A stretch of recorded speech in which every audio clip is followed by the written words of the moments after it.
आमची local part 8। Mumbai की local में जाते वक्त जिस चीज़ की ओर आपका ध्यान सबसे ज़्यादा जाता है, स्पेशली तब जब आपके पास विंडो सीट ना हो, वो है डिब्बे के अंदर लगे हुए तरह तरह के विज्ञापन। इन एडवर्टीजमेंट में कोई कुछ सर्विस प्रोवाइड कर रहा रहता है तो कोई कुछ प्रोडक्ट बेच रहा रहता है, लेकिन जो विज्ञापन सबसे ज़्यादा दिखाई देता है वो है जॉब्स के लिए विज्ञापन। हर महीने 8,000 से 15,000 तक कमाइए, सिर्फ 4 घंटे काम कीजिए। हाउसवाइफ, कॉलेज स्टूडेंट्स, जॉब वाले, सीनियर सिटीजन, कोई भी ये जॉब कर सकता है। घर से काम कीजिए, कहीं जाने की भी ज़रूरत नहीं, और 8 से 15,000 रुपये कमाइए। कुछ और विज्ञापन होते हैं जिनमें लिखा रहता है कि रहना खाना दोनों फ्री है। 8 से 15,000 रुपये प्रति माह कमाइए। लेकिन इन विज्ञापनों की जो सबसे खास बात रहती है कि इनमें ना तो ये लिखा रहता है कि आपको क्या करना है, कहाँ करना है, कोई जानकारी नहीं होती। कौन सी कंपनी है, क्या प्रोडक्ट है, क्या सर्विस है, कुछ नहीं। बस एक नंबर लिखा रहता है, उस नंबर पर फोन घुमाइए और जॉब ले जाइए। अब पता नहीं इन विज्ञापनों में कितनी सच्चाई रहती है, इस तरीके कुछ जॉब होते भी हैं या नहीं। पर मुंबई जैसे शहर में जहां पूरे देश से लोग आते हैं काम की तलाश में, जॉब की तलाश में, वहां इस तरीके से जॉब बंटना निसंदेह मन में एक संदेह पैदा करता है।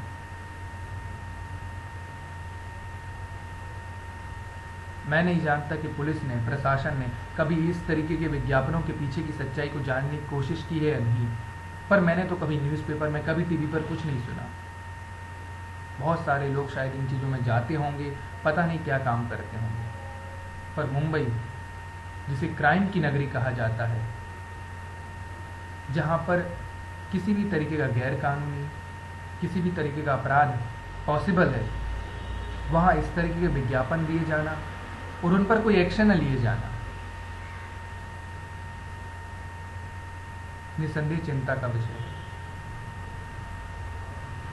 इसके अलावा जो एक विज्ञापन जो सबकी नज़रों में आता है, जो आजकल बहुत देखने को मिलता है, वो है बाबाओं का विज्ञापन। पिछले साल और उसके पहले कुछ बाबाओं के पीछे बड़ा इन्वेस्टिगेशन चल रहा था, चाहे वो निर्मल बाबा हो या कोई और बाबा हो। लेकिन इन लोकल के डिब्बों के अंदर जो बाबाओं के विज्ञापन लगे रहते हैं, उनके ऊपर कभी किस तरीके का इन्वेस्टिगेशन नहीं सुना। बाबा शकील, बाबा अहमद, बाबा नूरानी और तरह तरह के बाबा। और इन सभी बाबाओं के विज्ञापन में जो एक बात कॉमन मिलती है, जो बात आपको हर विज्ञापन में मिलेगी, हर बाबा की साथ मिलेगी, वो है A to Z समस्याओं का समाधान। सौतन से छुटकारा चाहिए, फिल्मों में सफलता चाहिए, आपको जॉब चाहिए, मनचाहा प्यार चाहिए, संतान चाहिए, कोई भी समस्या हो बाबा के पास आइए। 48 घंटे में, 48 आवर्स में समाधान लेके जाइए, और समाधान ना हो तो पूरा पैसा वापस। इस तरीके के विज्ञापन दिए जाते हैं। साथ में लिखा रहता वशीकरण स्पेशलिस्ट। पता नहीं कितने लोग जाते होंगे, कितने लोग फोन करते होंगे, लेकिन जिस तरीके से इन बाबाओं की तादाद बढ़ रही है, जिस तरीके से इनके विज्ञापन बढ़ रहे हैं, लगता तो है कि काफ़ी लोग प्रभावित होते होंगे। अब फ़ायदा कितना होता है ये हम नहीं जानते। अभी कुछ दिन पहले लेकिन एक महाशय ने, पता नहीं किसने, उन विज्ञापनों के ऊपर एक अलग चिट चिपका दी थी जिसमें लिखा हुआ था कि महंगाई कम करा दो बाबा, देश से भ्रष्टाचार मिटा दो बाबा, हमारी छोड़ो अपनी ही किस्मत बना लो बाबा। काफ़ी सही बात लिखी हुई थी कि यदि इन बाबाओं के पास सब समस्याओं का समाधान है तो वो अपना ही जीवन क्यों नहीं सुधारते, क्यों नहीं पुलिस प्रशासन के पास जाके कहते कि आपको कुछ करने की जरूरत नहीं है, सारी समस्याओं का समाधान तो हमारे पास है। तो इस तरीके के विज्ञापनों के ऊपर, इस तरीके के बाबाओं के ऊपर, इस तरीके के नौकरी के झांसों के ऊपर जांच होनी चाहिए, कार्रवाई होनी चाहिए। पर इन विज्ञापनों को पढ़कर बड़ा आनंद आता है। कि मुंबई जैसी नगरी में सब कुछ पॉसिबल है। जो कहीं नहीं होता वो मुंबई की लोकल में होता है।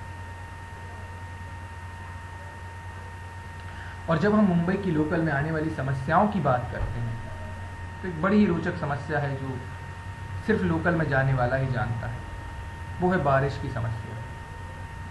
वैसे तो मुंबई की बारिश पूरे देश में फेमस है। कहा जाता है कि मुंबई में बारिश का कोई भरोसा नहीं, एक बार चालू हुई तो पता नहीं कब बंद होगी, और चालू हुई नहीं कि पता चला धूप निकल आई और फिर चालू हो गई। बड़ा अच्छा लगता है मुंबई की बारिश में भीगना, नहाना, घूमना, क्योंकि इतनी गर्मी के बीच जब थोड़ी सी राहत मिलती है तो बड़ा सुकून मिलता है मन को। लेकिन आप लोकल में जाने वालों से पूछे कि बारिश में क्या हाल होता है। ज़्यादा है तो हार्बर लाइन पर जाने वालों से पूछे, वो आपको बेहतर बता सकेंगे कि एक बारिश हुई नहीं और लोकल ट्रेन लेट हो गई, रद्द हो गई, और फिर आप भीड़ देखिए, सब ऐसे टूट पड़ते हैं और 500 की ट्रेन में 1500 लोग कैसे चढ़ जाते हैं पता ही नहीं चलता। कोई गीला है, कोई भूखा है, कोई प्यासा है, किसी को सर्दी लग रही है, किसी की तबीयत ठीक है, पर सबको घर जाने की जल्दी है। जो ट्रेन आती है सभी चढ़ जाते हैं क्योंकि पता नहीं अगली ट्रेन कब आएगी, और बारिश नहीं रुकी तो पता नहीं क्या होगा। तो ऐसे तो बारिश बड़ी अच्छी लगती है, पर जरा लोकल में जाने वालों से पूछिए, उनका दर्द वही जानते हैं।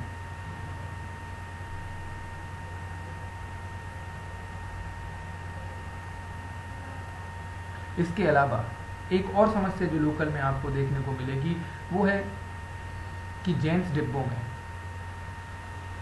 या कॉमन डिब्बों में, सेकंड क्लास के जो डिब्बे होते हैं उनमें अक्सर ये देखा जाता है कई महिलाएं चढ़ जाती हैं। और अक्सर ये होता है कि जो कॉलेज स्टूडेंट्स रहते हैं या जॉब वाले लोग रहते हैं जिनके साथ लेडीज अकेली रहती हैं, वो लेडीज डिब्बे में जाके जेंट्स डिब्बों में ही चढ़ जाती हैं, कॉमन डिब्बों में ही चढ़ जाती हैं। क्यों? क्योंकि सफ़र लंबा है, बात करने का मौका मिलेगा, साथ में रहने का मौका मिलेगा, और बॉयफ्रेंड गर्लफ्रेंड्स में तो ये चीज़ बहुत कॉमन देखी जाती है। लेकिन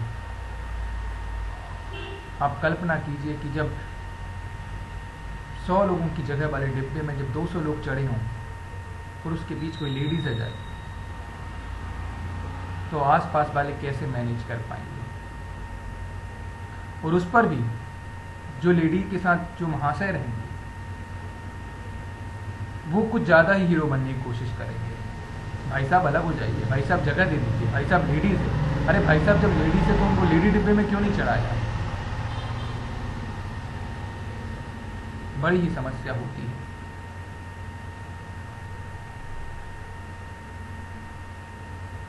तो इस तरीके की कई समस्याएं लोकल ट्रेन में सफ़र करते वक्त आती हैं, पर इसका मतलब ये नहीं कि उस सफ़र का आनंद नहीं हो।